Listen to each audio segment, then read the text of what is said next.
Ah, let me tell you something right now. I never sucked a dick. Not even for money.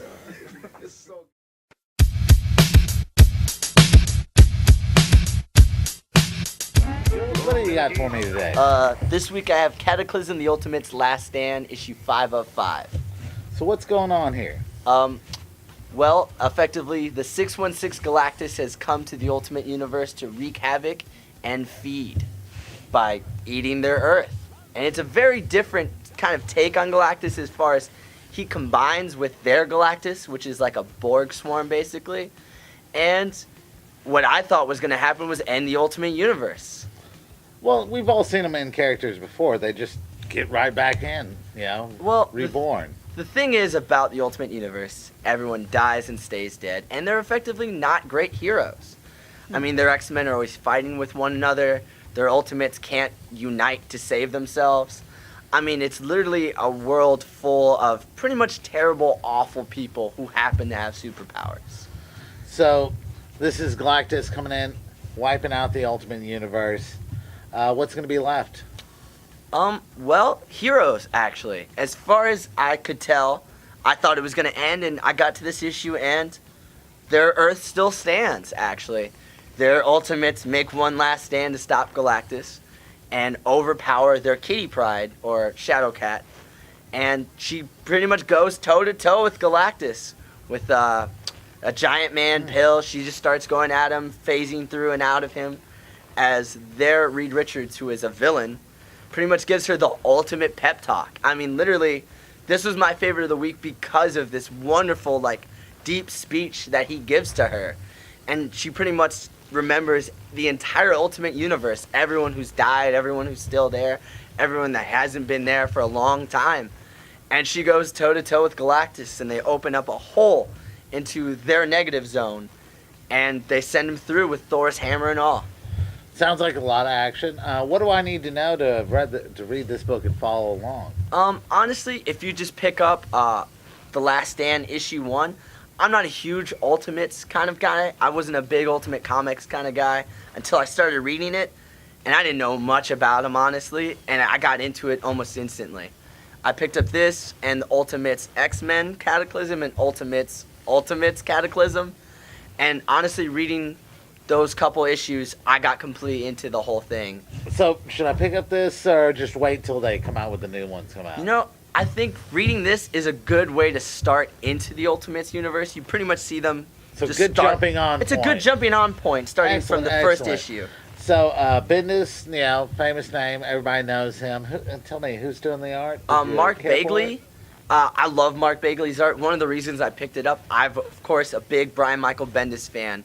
But I'm a really big Mark Bagley fan. He drew some of my favorite issues of Fantastic Four and Avengers when I was a kid. Mm-hmm. So I pick up his stuff regardless, honestly. Alrighty. Any final thoughts? It was really wonderful. I didn't think I was going to like it near as much as I did. Caught you off guard. Caught me off guard. I'm a big Bendis fan, but I'm not an Ultimates fan at all. And it was a really fun read. I'm looking forward to the relaunches they're about to do. So even if I'm not an Ultimate fan, I should check this out. Absolutely. It's a good jumping on point for what's to come. All right. So overall, pick up in the singles, Ultimate Cataclysm, Last Stand, number 5. Check it out. It's definitely my favorite. Hi, Christian. What do you got for me today? I have Batman Superman issue number 8. This is First Contact Part 1. All right. So what's going on? Well, in this story, we have one of my favorite DC characters, the Huntress, breaking into the Batcave in order to get the help of Batman, who is also her father in her universe, and her mother's Catwoman. She's trying to get Batman's help, along with Superman's help, to stop her best friend, which is Power Girl, as we know her today. Now, this isn't the regular universe, Batman or Superman. No, they're their own. They're from Earth 2, and then this Batman and this Superman are from their own thing, completely separate from New 52. So not even Earth 2 at all. Not even Earth 2 at all. They're their own thing. Okay. So, good issue, action-packed? It's good. It has a little action. It's not action-packed because it's just coming back from a different arc. So it's they do a lot of explaining, but it's not It's not overbearing. It's not a whole lot of A writing lot of in build it. up. It's not too much build up. That's the perfect thing about this issue. You get just enough build up, some action, some more build up, some more action, cliffhanger, just like it should be, I think. Well, So- you know, in a good arc, you're gonna have a cliffhanger. Oh, you know, definitely. Definitely leave you Definitely. wanting more. So the Huntress, who writes it? Greg Pak and Yeah. Jay Lee. Yeah, Jay Lee's doing the art. We've seen some of his art before in Before Watchmen, the Ozymandias story. Okay. And Greg Pak, we've seen him before in Planet Hulk. He did a lot of that. Now they were on this book earlier, right? They were the dream team for this book. They started it off.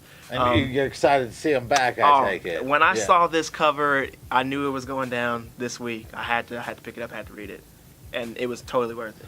So what do I need to know if I've never read any of the Batman Superman series? If you've never read anything from the Batman Superman series, you actually can start off with this book.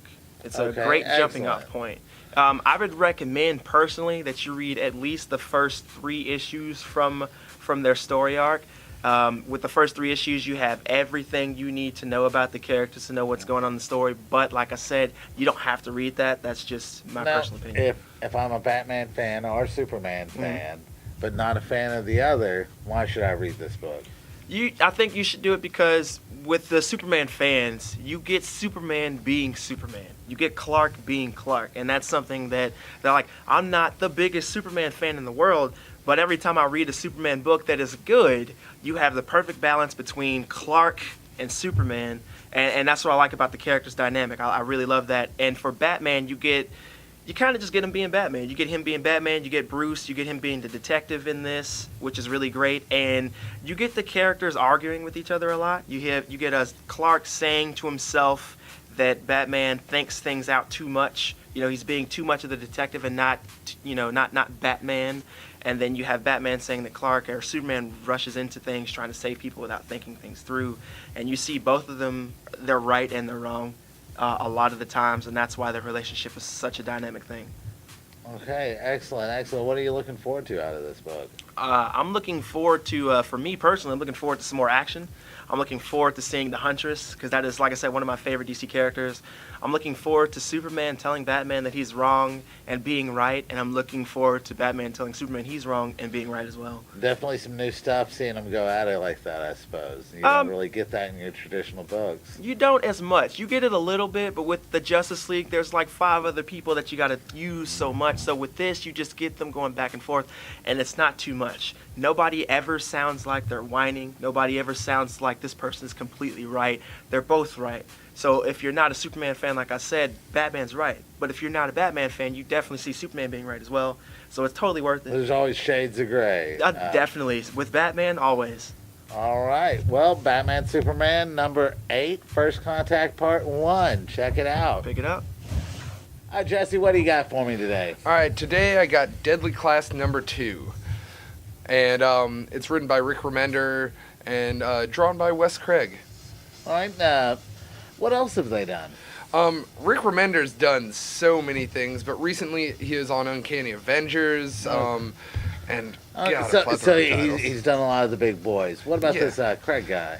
Wes Craig's kind of on the newer side. He's done some mini comics, and I know he does a comic strip. Like, I'm not sure 100% if it's a web comic or not. I think it's called Black Hand Comics. Okay. And what's going down? You got somebody burning and bleeding and You know, pyro stuff going burning, on. bleeding. I guess he's got a drink, in his hand too, because who doesn't? Well, want a if drink, you're but- bloody and setting some fires, why not have a drink? Yeah, well, anyway, that's Marcus. He's the main character in it, and he, in the first issue, was pretty much brought into a school for assassins, pretty much, and he was given a chance to do this. He is pretty much down and out, and they gave him this, and he kind of reluctantly accepted it. Yeah, so he entered Assassin 101 just because he had nothing else. Yeah, he was homeless, a whole bunch of stuff going on in his life. In this issue, they actually kind of reveal more of his past life, like you before get a little get backstory, get a stuff bit of like hints going, and this also really So you said issue number 2, obviously a fairly new series. Yes. Why should I jump on this? I would say you should jump on it just because the story so far has me pretty captivated. I think it's interesting to have that kind of school Hogwarts vibe to it, but with assassins, a lot more dark, very mature. I recommend this. It's a mature book, that's for sure. And the art is really interesting. I like the use of color in it. Different scenes actually do this nice kind of switch between monochromatic stuff, so they Okay. use kind of the same color Definitely palette. to help enhance the mood. You know, they Definitely. switch up.